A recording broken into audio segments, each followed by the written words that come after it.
गोलपुरिया गांव के लोग गोलगप्पे खाने के बड़े शौकीन थे। गांव में दो ठेले थे जिनके मालिक महेश और दिनेश थे। उनकी पानी पूरी के बड़े मशहूर ठेले थे।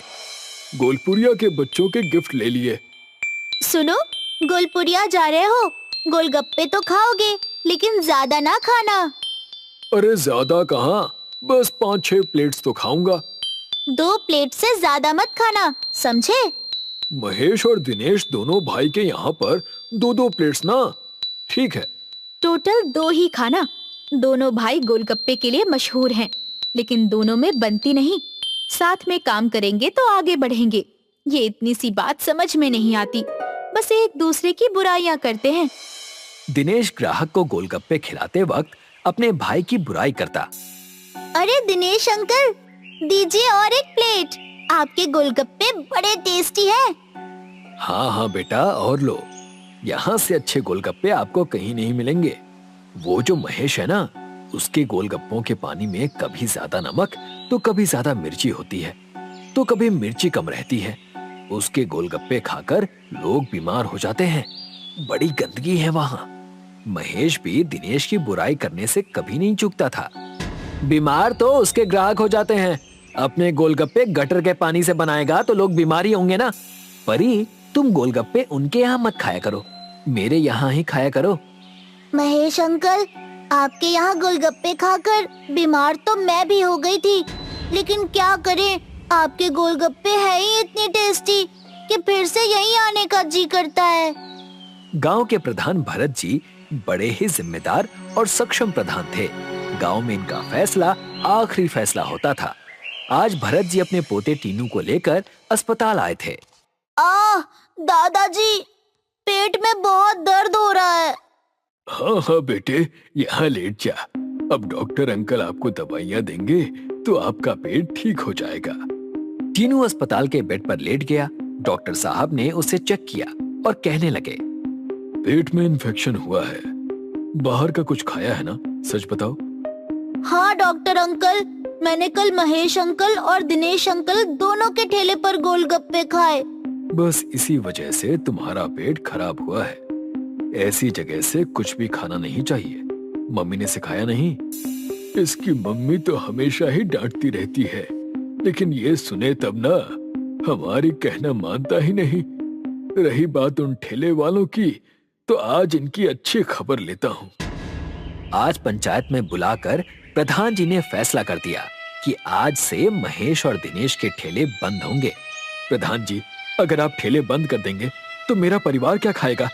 हाँ प्रधान जी, हम तो मर जाएंगे। चिंता ना करो, तुम्हें मरने नहीं देंगे। पंचायत तुम्हें दूसरा काम शुरू करने में मदद करेगी। तुम दोनों से कितनी बार कहा है कि अपने गोलगप्पों को साफ सुथरे तरीके से बनाओ, लेकिन तुम मानते ही नहीं हो। हमेशा तुम्हारे गोलगप्पे खाकर गांव के बच्चे बीमार हो जाते हैं। मेरा जो फैसला है वो अंतिम है। तुम लोगों को अपने ठेले बंद करने होंगे। तभी महेश बीच में बोल पड़ता है, प्रधान जी, मेरे गोलगप्पे अच्छे, साफ सुथरे और शुद्ध हैं। इस दिनेश के गोलगप्पों में दिक्कत है। अरे भाई, क्यों झूठ बोल रहा है? गोलगप्पे तो तू गंदे तेल में बनाता है, इसलिए तो लोग बीमार होते हैं। तुम लोग झगड़ा मत करो, मेरा फैसला अंतिम है, इसमें बदलाव नहीं होगा। महेश के घर मातम छाया हुआ था। प्रधान जी कह रहे थे कि साड़ियों का काम शुरू करने में मदद करेंगे। अरे, साड़ियों का काम करके क्या ही करें? इतना अच्छा काम चल रहा था, उसे कैसे बंद कर दिया? खाने के लाले ना पड़ जाए अब तो। दिनेश के घर पर भी उसकी बीवी ने उससे नाराजगी से कहा, अब तो लगता है सब खत्म है। मेरी ही गलती है। थोड़ा साफ सफाई का ख्याल रखा होता तो आज ऐसा ना होता। साड़ियों का काम है, लेकिन करना तो पड़ेगा, और कोई चारा भी नहीं है। घर का खर्चा, बच्चों की स्कूल की फीस और कितने ही खर्चे हैं, कैसे ही पूरे होंगे? अब करना तो पड़ेगा। पंचायत के फैसले के विरुद्ध भी तो नहीं जा सकते। मुझे एक मौका मिल जाए अपनी गलती सुधारने का, तो मैं अपने गोलगप्पे साफ सुथरे तरीके से बनाऊंगा और प्रधान जी को शिकायत का मौका फिर कभी नहीं दूंगा। लेकिन यहाँ क्रिसमस की छुट्टियों में बच्चे गोलगप्पे ना मिलने की वजह से कुछ ज्यादा ही परेशान थे। क्रिसमस की छुट्टियां हैं, लेकिन कुछ भी मजा नहीं आ रहा है। हाँ, मजा कैसे आएगा? गांव में गोलगप्पे नहीं है। टीनू, तेरे दादाजी ने महेश और दिनेश अंकल के ठेले बंद कर दिए हैं। अरे, तो वो साफ सफाई नहीं रखते थे, इसीलिए बंद करवा दिए। मैं बीमार हो गया था। ऐसे कैसे बीमार हो गया था? मुझे तो कुछ नहीं होता है। तुझे कुछ नहीं होता तो मैं क्या करूं? उनके ठेले तेरे दादाजी ने क्यों बंद करवाए? अरे तुम लोग लड़ो मत। लगता है हमारी क्रिसमस की छुट्टियां ऐसे ही वेस्ट हो जाएंगी, मजा ही नहीं आएगा। काश सांता क्लॉज होता तो हम उनसे गिफ्ट में महेश और दिनेश अंकल के गोलगप्पे ही मांगते।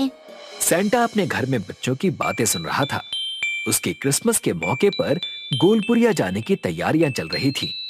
साथ में खड़ी एंजल ने सैंटा से कहा, सुना आपने? गोलपुरिया गांव में बच्चे गोलगप्पे ना मिलने से परेशान हैं। उनकी क्रिसमस की छुट्टियों में वो नाराज रहे, ये तो ठीक ना होगा। मुझसे ये देखा नहीं जा रहा है। मुझे जल्द से जल्द कुछ करना होगा। मैं आज ही गोलपुरिया गांव में जाता हूँ। सैंटा क्लॉज जब बच्चों के पास आया तो उसने बच्चों से कहा, बच्चों, तुम्हें इस तरह से देखकर मैं काफी दुखी हूँ, इसीलिए मैं तुम्हारे लिए ये गिफ्ट लाया हूँ। नहीं, हमें चॉकलेट्स, खिलौने, ये गिफ्ट नहीं चाहिए। हाँ सैंटा, हमें ये सब गिफ्ट्स नहीं चाहिए। मुझे पता है तुम्हें क्या चाहिए। सैंटा ने अपने गिफ्ट की थैली निकाली और उसमें से एक जादुई मटका निकाला। ये देखो, ये जादुई मटका है। इसमें बोलने वाले गोलगप्पे हैं। तुम्हारे गांव के महेश और दिनेश दोनों ही अच्छे गोलगप्पे बनाते हैं, लेकिन गोलगप्पे बनाते वक्त साफ सफाई नहीं रखते, जिसकी वजह से तुम लोग बीमार होते हो। मैं एक काम करता हूँ, बोलने वाले गोलगप्पे उनकी दुकान के गोलगप्पों में मिला देता हूँ, और जब भी तुम ये बोलने वाले गोलगप्पे खाओगे तो ये तुम्हें बताएगा कि महेश या दिनेश ने गोलगप्पे बनाते वक्त साफ सफाई रखी थी या नहीं। इससे तुम्हारे गांव में फिर से गोलगप्पे मिलने लगेंगे और कोई बीमार भी नहीं होगा। वाह, ये तो कमाल है। सैंटा ने महेश और दिनेश के घर जाकर उनके गोलगप्पों में अपने बोलने वाले गोलगप्पे मिला दिए। अब जब भी कोई इन गोलगप्पों को खाएगा तो कमाल हो जाएगा। हो हो। बच्चों ने सैंटा की बात भरत जी को बताई। उनको पहले तो यकीन ना हुआ। फिर टीनू ने उनसे कहा, दादाजी, हमारी बातों पर यकीन करो। सच में सैंटा बोलने वाले गोलगप्पे दिनेश अंकल और महेश अंकल के ठेले पर रखने वाला है। जो हमें गोलगप्पे खाना चाहिए या नहीं ये बताएंगे। प्लीज दादाजी, आप एक बार दिनेश और महेश अंकल की टेस्ट लो। हमें भी पता चलेगा कि गोलगप्पे सच में बोलते हैं या नहीं। अरे हाँ हाँ, ठीक है। टीनू, तुम इतनी जिद कर रहे हो तो एक बार दिनेश और महेश के ठेले पर गोलगप्पे खाकर देखते हैं। आ जाओ। भरत जी की अनुमति पर महेश और दिनेश ने अपने ठेले खोले। टीनू, परी और रानी ने गोलगप्पे खाने के लिए हाथ में प्लेट ली। महेश अंकल, जल्दी से हमें गोलगप्पे दो ना। आपके गोलगप्पे खाने का बड़ा जी कर रहा था। अरे हाँ हाँ, ये लो बेटा, बताओ कैसे हैं? टीनू ने गोलगप्पा मुंह में डालने के लिए उठाया तो गोलगप्पे की आवाज सुनकर सब चौंक गए। रुक जाओ, मुझे मत खाओ। ये जो पानी मुझ में भरा हुआ है, ये साफ पानी नहीं है। इस पानी से तुम बीमार हो सकते हो। ये सुनकर महेश को अचरज हुआ। तभी दूसरे ठेले पर टीनू ने कहा, सुनो दिनेश अंकल, मुझे भी गोलगप्पे खिलाओ। अब दिनेश का दिया हुआ गोलगप्पा जब टीनू खाने लगा तो फिर से गोलगप्पा बोल पड़ता है, तुम मुझे खा सकते हो। दिनेश ने आज बड़े ही साफ सुथरे और शुद्धता से गोलगप्पे बनाए हैं। ये गोलगप्पे खाने से तुम बीमार नहीं होगे। अरे वाह! तभी वहाँ सैंटा प्रकट हुआ। देखो बच्चों, बोलने वाले गोलगप्पों का कमाल। महेश, तुम्हारा ठेला प्रधान जी ने बंद करवाया। तुम्हारी आमदनी बंद हो गई, लेकिन फिर भी तुमने अपनी गलती नहीं सुधारी। और दिनेश, तुमने अपनी गलती से बहुत अच्छी सीख ली। तुमने साफ सुथरे तरीके से गोलगप्पे बनाए। मैं यही चाहता हूँ कि तुम दोनों भाई झगड़ा छोड़कर साथ में काम करो। एक साथ गोलगप्पे बेचो, वो भी मेरी इस जादुई मटकी से निकले हुए बोलने वाले गोलगप्पे। शुद्धता से बेचो, क्योंकि अगर शुद्धता से नहीं बेचोगे गोलगप्पे तुम्हारी पोल खोल देंगे। हाँ, और दिनेश अंकल, महेश अंकल, आपके ये बोलने वाले गोलगप्पे हम खाएंगे तो कभी भी बीमार नहीं होंगे। सही कहा टीनू। चलो दिनेश, लगाओ 5-6 प्लेट गोलगप्पे। सैंटा ने बच्चों के साथ मजे से गोलगप्पे खाए। चलो बच्चों, अब मैं चलता हूँ। Wishing you merry Christmas. Christmas की बहुत बहुत शुभकामनाएं। Ho ho ho ho. Bye Santa, happy Christmas. Bye बच्चों। खरगपुर नाम के एक गांव में एक अनाथ आश्रम था। उस अनाथ आश्रम में प्रदीप अपने 4 अनाथ बच्चों के साथ रहता था। प्रदीप बचपन से ही अनाथ आश्रम में रहने की वजह से अकेला था। उसका परिवार बस ये 4 बच्चे ही थे। चारों बच्चे तरह तरह के थे। कोई बहुत चालाक था तो कोई बहुत बेवकूफ, कोई बहुत आलसी था तो कोई बहुत मेहनती। सब मिलकर आश्रम में रहते थे और अपना अपना जीवन व्यतीत करते थे। आश्रम दान और लोगों की दया की वजह से चल रहा था। प्रदीप बच्चों की सेवा के कारण कोई दूसरा काम नहीं कर पाता। एक दिन एक 4 साल का बच्चा प्रदीप को रास्ते पर भीख मांगता हुआ दिखा। प्रदीप उस बच्चे को आश्रम ले आया। 4 साल के सिद्धार्थ को जब आश्रम के दूसरे बच्चे यानी अमन, परम, प्रेरणा और अनामिका ने देखा तो वो बहुत खुश हो गए। उन बच्चों में सबसे बड़ी थी अनामिका, जो समझदार थी। प्रदीप काका, अब हमें एक और बच्चे सिद्धार्थ के पढ़ाई और उसके परवरिश के बारे में सोचना होगा। लगता है मुझे कुछ काम करना होगा, क्योंकि लोगों का अब दान धर्म से विश्वास उठ चुका है। हमें ही कुछ न कुछ करना होगा। अनामिका बेटा, मैं सोच रहा हूँ कि मैं कुछ दिनों के लिए शहर चला जाऊँ। अगर आप चले जाएंगे तो आश्रम को संभालेगा कौन? अनामिका के इतना कहते ही वहाँ पर परम और प्रेरणा झगड़ते हुए आ गए। दे दे, ये मेरा ब्रेड है, इसे मैंने संभाल के रखा था। तुमने इसे संभाल के नहीं, चुरा के रखा था। ये मेरा ही है। कल रात इसे मैंने बचा कर रखा था। चुप हो जाओ तुम दोनों। रोज रोज झगड़ा करना अच्छी बात नहीं है। अगर ऐसे ही झगड़ते रहोगे तो तुम दोनों को आज रात का खाना नहीं मिलेगा। लेकिन दीदी, परम ने मेरा ब्रेड ले लिया। मैं तुम्हें दूसरा पूरा नया वाला खरीद कर ला कर दूंगी। अब चुप हो जाओ। और दीदी, आप मुझे नहीं देंगी? सारी बातें खत्म हो ही रही थी कि वहाँ पर सिद्धार्थ आ गया। सिद्धार्थ को देखते ही, ये लो छोटे उस्ताद, ये मैंने तुम्हारे लिए बचा के रखा है। थैंक यू भैया। प्रदीप ने सारे बच्चों को शांत किया और उन्हें खाना खाने के लिए कहा। तभी वहाँ अमन आया। प्रदीप अंकल, 2 दिन बाद क्रिसमस है ना, सैंटा क्लॉज हमें क्या गिफ्ट देंगे? सैंटा क्लॉज उन बच्चों को ही गिफ्ट देते हैं जो बुरे काम नहीं करता, जो बच्चे शरारत नहीं करते, जो बच्चे अपनी पढ़ाई और अपना होमवर्क सही समय पर करते हैं, उन्हें गिफ्ट मिलता है। और तुम सब मस्तीखोर हो, तुम्हें कोई गिफ्ट नहीं मिलेगा। लेकिन मैं पिछले कुछ दिनों से कोई मस्ती और गलत काम नहीं कर रहा। मैं मन लगाकर पढ़ाई कर रहा हूँ। मुझे सैंटा जरूर गिफ्ट देंगे। अरे ये सब बस कहानी होती है, असल में ये सब कभी नहीं होता।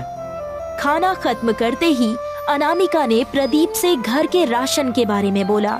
प्रदीप अंकल, हमारे पास बस कल तक का ही राशन बचा है। कई दिनों से लोगों ने कोई मदद नहीं की है और परसों क्रिसमस भी है। सारे बच्चे इंतजार कर रहे हैं।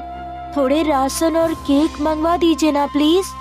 अरे हाँ, तुम इसकी चिंता मत करो, मैं इसका कोई उपाय निकालता हूँ। प्रदीप घर से निकल जाता है।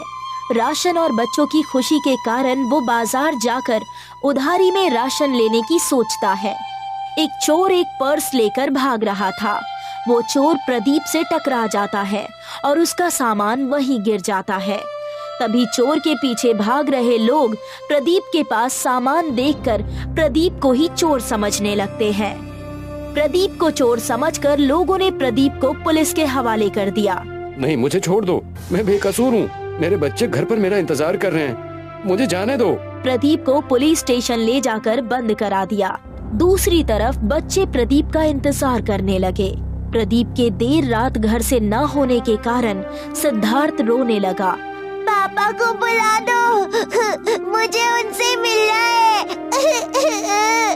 पापा आपके लिए केक लाने गए हैं ना, वो आते ही होंगे। अनामिका ने जैसे तैसे सिद्धार्थ को खाना खिलाकर सुला दिया और परम को आश्रम में सिद्धार्थ का ध्यान रखने के लिए कहा और खुद अमन और प्रेरणा के साथ प्रदीप को ढूंढने के लिए चली गई। दीदी, आपको क्या लगता है इतनी देर तक प्रदीप अंकल कहाँ होंगे? कहीं कुछ गड़बड़ तो नहीं हो गई? मुझे लगता है इसी मार्केट में होंगे। राशन लेने घर से यही के लिए निकले थे प्रदीप अंकल। परम और सिद्धार्थ सांता क्लॉज का इंतजार करने लगे थे। क्रिसमस जो आ गया था। हे सैंटा, प्लीज कम, मेरी फैमिली मुझे फिर से मिल जाए। पापा और मेरी पूरी फैमिली घर आ जाए। सिद्धार्थ की प्रेयर सुनकर सांता क्लॉज वहाँ पर आ जाते हैं। आप असली के सैंटा हो? मुझे तो यकीन ही नहीं हो रहा है। मैं कहीं सपना तो नहीं देख रहा। मैं असली सैंटा हूँ। तुम्हारा परिवार बस आता ही होगा। उन्हें मैं दावत देने आया हूँ। अनामिका, प्रेरणा और अमन ने तय किया कि पुलिस स्टेशन जाकर प्रदीप के लापता होने की कंप्लेंट दर्ज कराएंगे। वहां जाकर अनामिका और बच्चों ने देखा प्रदीप वहीं जेल में बंद है। प्रदीप अंकल, आप यहाँ? क्या तुम इस चोर को जानती हो? ये चोर नहीं है, ये हमारे अंकल है। हम इन्हीं के आश्रम में रहते हैं। तो इसका मतलब तुम सच कह रहे थे। हमें माफ करना और तुम अब जा सकते हो। बच्चे और आश्रम की बात सुनकर पुलिस ने प्रदीप को छोड़ दिया। सारे निराश होकर घर आ गए और वहां आकर देखा तो सारे लोग चौंक गए। पूरा घर लाइट और गुब्बारों से सजा हुआ था। सिद्धार्थ और परम ने नए कपड़े पहने हुए थे। आने में थोड़ी देर कर दी आप लोगों ने। ये लीजिए, ये रही आपकी दावत और कुछ सामान, पूरे साल भर का राशन और सारे बच्चों के गिफ्ट्स भी। हमें तो यकीन ही नहीं हो रहा है। Thank you Santa. अब मैं कभी मस्ती नहीं करूँगा। सच्चा बच्चा बनकर आपका अगले साल भी इंतजार करूँगा। वाओ, इतने सारे gifts. Thank you Santa clause. चलो बच्चों, अब दूसरे बच्चे मेरा इंतजार कर रहे हैं। मुझे उनके पास जाना है। सैंटा अपनी हिरन की सवारी लेकर चले गए। पूरे परिवार ने जमकर दावत की और बच्चे आश्रम में खुशी खुशी रहने लगे।